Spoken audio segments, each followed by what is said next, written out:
Preface. Since you heard the truth of the gospel which has come to you and is bringing forth fruit. Colossians 1 verses 5 and 6. One does not have to be a particularly harsh critic to make the observation that a great many evangelical churches have become largely ineffectual, both in terms of their impact upon the society generally and of their producing good and lasting fruit in the lives of many of their members. Footnote. Not to be confused with the word evangelistic. Both words are derived from the Greek word euangelion, meaning gospel.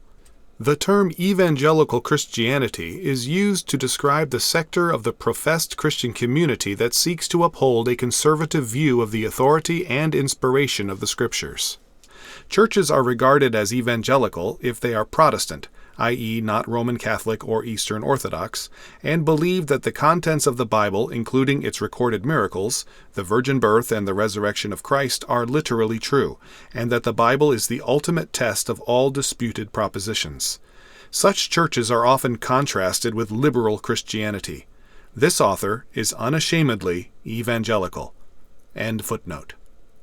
In the last century, a well-beloved pastor and critic of the modern churches, A.W. Tozer, whom some may have regarded as a curmudgeon, but many others regarded as a modern-day prophet, wrote, "To many observing persons today it appears that conversion does not do for people as much as it once did.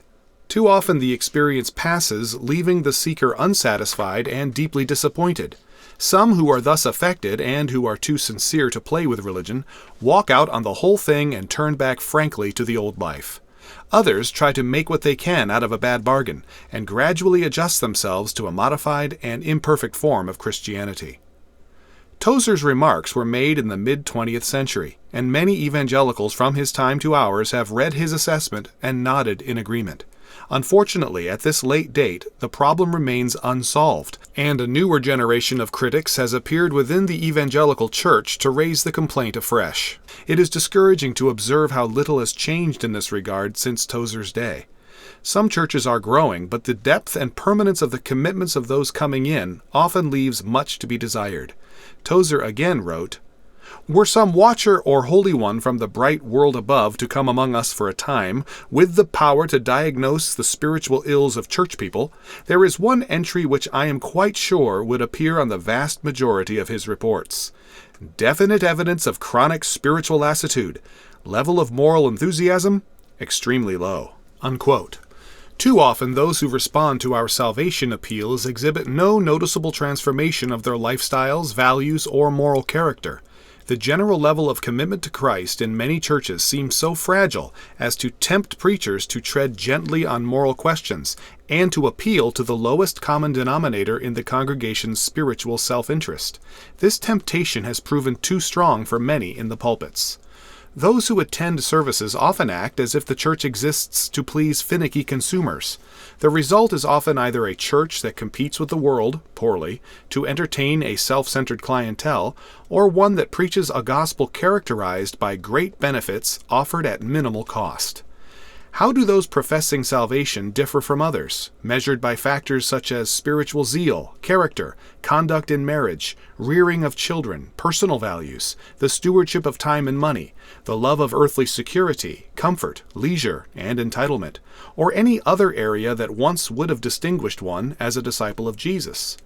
Most churched families seem unable to pass along whatever faith they themselves possess, and are losing a shocking percentage of their children by college age to the secular world. Getting young people genuinely excited and keeping them enthusiastic about the things of God is considerably more difficult than one would imagine, considering how awe-inspiring Jesus is to those who seriously contemplate and know Him. He has never changed. Those who seek and find Him still find in Him one to captivate their hearts. But why are so few finding Him in that way today? When reading of the New Testament church and its exploits, one cannot help but be puzzled by the modern church's lack of spiritual dynamism by comparison. Institutionalized Christianity is widely perceived by the world as a stodgy irrelevance, which long ago exceeded its shelf life. An institution that resists scientific knowledge, promotes outdated moral standards, and exists largely as a barrier to real societal progress. This was not the way the early Christians were perceived. Their lives were transformed by the message of Christ and the apostles in such a way as to turn them to an entirely new course of life. New relationships, new values, new goals, new enthusiasm. The dynamic and practical changes in the lives of converts were not always ones that unbelieving observers wished to adopt for themselves, but they could not disregard nor easily disrespect them. From the beginning, the countercultural lives of Christians as individuals and as an alternative society are said to have warranted the favor of all people. Can it much surprise us that God added to the church daily those who were being saved? Acts 2:47. Those who were being added by the Lord were committed disciples of Jesus, a much more rare phenomenon in 21st century churches. They were not simply religious people, of which there will never be a shortage. Among merely religious people, there has always been a tendency to view God merely as a means to an end. Typically, the end sought in religion is the promise of a better afterlife. In every religion, some people are more than ordinarily devout, feeling affection and loyalty to the deity. Apart from this devoted minority, it appears to be the attitude of most to seek divine favor at the lowest possible cost, purchasing, preferably at the deepest discount, foolproof security for the next life, whether conceived as being in heaven or as the next time around in a world of karmic justice and reward. To the average religiously minded consumer, the best-case scenario would be found in a religion or a God who will deliver big but require little. How is it that the early church had such spiritual vitality and social influence? What different circumstance allowed the church in the first 3 centuries to hold on to their converts and to instill in them the commitment that led so many to endure torture rather than to defect, and to sing victoriously in the face of martyrdom? Some might blame the problems in today's church on an increased level of corruption in the general culture of the secular world, which allures believers into compromise, apathy, and apostasy. However, this cannot be the whole answer, since the early Christians contended with a Roman culture far more pagan, more brutal, and more sensuous than that to which our own, at this time of writing, has yet descended. Is it that the internet and electronic media have continually brought the world's distractions right into Christians' homes, thrusting its various temptations, disinformation, and confusion before our eyes and minds? There may be some truth in this, but the problem existed in the modern church prior to the advent of this technological overwhelm, as Tozer's complaints indicate. Believers with disciplined minds have had to fend off the world's temptations and philosophical lies in every age, often in their own domiciles and at their own dinner tables. Think, for instance, of married Christians with unsaved partners, or first-century Christian slaves in pagan Roman homes, or Joseph in the house of Potiphar. To resist the pull of the world via digital media requires only the same kind of determination and discipline as was required of the faithful in every era. There are some Christians in the technological age who successfully avoid the lure of online pornography, video game addiction, and of squandering hours in distracted web surfing. This means that the problem, where it exists, must be in the person himself rather than in his environment.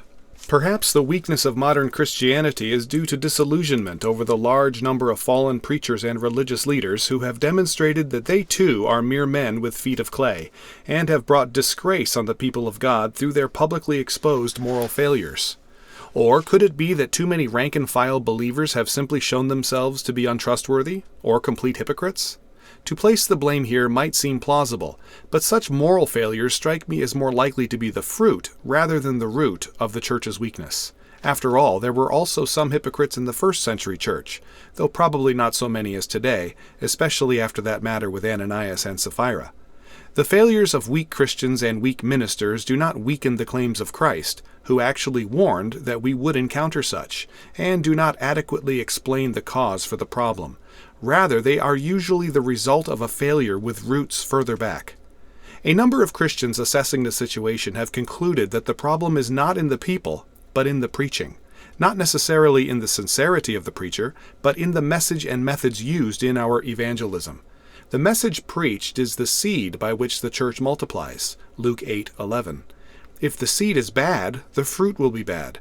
A defective gospel will produce defective converts. It's that simple. In studying the distant history of the church, a Protestant might readily conclude that a major cause of the corruption in the medieval church can be traced to the defective nature of the gospel that was preached in that time. We rightly celebrate some of the achievements of Martin Luther, As a Roman Catholic monk in a Roman Catholic world, he had the courage to look afresh at the Bible and to question whether the gospel he had always heard might not differ from that found in Scripture. If we resonate with the recovery of some gospel truths rediscovered in Reformation times, we should be curious enough to inquire, what if Luther's age was not the last to require its Christians to re-examine their message and to subject it to a vigorous biblical critique? Whatever message we convert people with will determine what we convert them to. Tozer, whom we have quoted earlier, was one who thought the blame for the church's impotence lay in the nature and content of the preaching. As he put it, "Something is wrong somewhere. Could it be that the cause back of this undeniable failure of the gospel to effect moral change is a further back failure of the messenger to grasp the real meaning of his message? Could it be that in his eagerness to gain one more convert, he makes the way of life too easy? It would seem so. In other times it was not an uncommon thing to witness the wholesale closing of saloons and brothels as a direct result of the preaching of the gospel of Christ in revival campaigns. Surely there must have been a difference of emphasis between the message they preached in those days and the ineffective message we preach today." Unquote. Tozer's contemporary, D. Martin Lloyd-Jones, whose credentials as a conservative evangelical pastor are widely regarded as impeccable, and whom no one has ever described as a curmudgeon, wrote in his book, The Kingdom of God, "How does it come to pass that with open Bibles before them, men and women should be wrong not so much about certain details with respect to the gospel, but about the whole thing, about the very essence of the gospel? It is indeed very surprising that at the end of the 20th century, men and women should still be all wrong about what the gospel is. Wrong about its foundation, wrong about its central message, wrong about its objective, and wrong about the way in which one comes into relationship with it. And yet, that is the very position by which we are confronted at the present time." Unquote. In his book, The King Jesus Gospel, evangelical theologian Dr. Scott McKnight, professor of religious studies at North Park University in Chicago, writes, "I believe the word gospel has been hijacked. I believe we are mistaken, and that mistake is creating problems we are trying to solve. But as long as we've remained mistaken, we will never solve the problems. Our system is broken, and our so-called gospel broke it. Our biggest problem is that we have an entire culture shaped by misunderstanding of the gospel. That so-called gospel is deconstructing the church." Unquote. The above citations come from a variety of respected modern evangelical observers, and there are many others like them. It seems undeniably reasonable to suggest that the preaching of a different gospel from that preached by Jesus and the apostles would produce a different result in the lives of those who embrace it. As cited at the head of this preface, Paul insisted that the gospel bears good fruit wherever it is preached. At least the gospel he preached did. Obviously, not every modification of Paul's gospel could be expected to produce the same fruit that he saw in his respondents. In general, we are not seeing in our day the kind of fruit that the apostles saw. It is true that most of the problems in our modern church may have found some expression in the early church as well. However, what would have been the exceptional problem, and not long tolerated in the apostolic churches, has become the norm in many of the largest and most influential churches in our times. At the risk of sounding myself too curmudgeonly, I will provide a few examples. A larger number would not be difficult to produce. 1. The notorious fornicator in the Corinthian congregation was dealt with and expelled from the church. By contrast, today, many a church has made a defense for allowing fornicators, of a certain variety, even to be church leaders. 2. The Gnostic heresy of antinomianism that sought, with a measure of success, to penetrate the early Christian assemblies, was roundly denounced by the apostles and those churches that remained faithful to them, who endeavored to purge it from their midst. Yet, in many evangelical circles today, such antinomianism is enshrined as if it is the very gospel itself. To suggest today that being a Christian requires obedience and good works is strangely regarded by many to be another gospel. Footnote: Antinomianism is the teaching common among many Gnostic groups that defined salvation as requiring only a proper knowledge or belief and placed no moral demands upon the believer. End footnote. 3. Jesus warned about the dangers of affluence and materialism more than he addressed any other spiritual challenge. The early disciples saw themselves as mere stewards of God's bounty, and none would claim that any of the things he possessed was his own. As a result, there were none in their community who lacked, because it was believed that God's ideal was that he who gathered much had nothing left over, and he who gathered little had no lack. Jesus told his preachers not to charge for their services. Footnote: Matthew 10:8.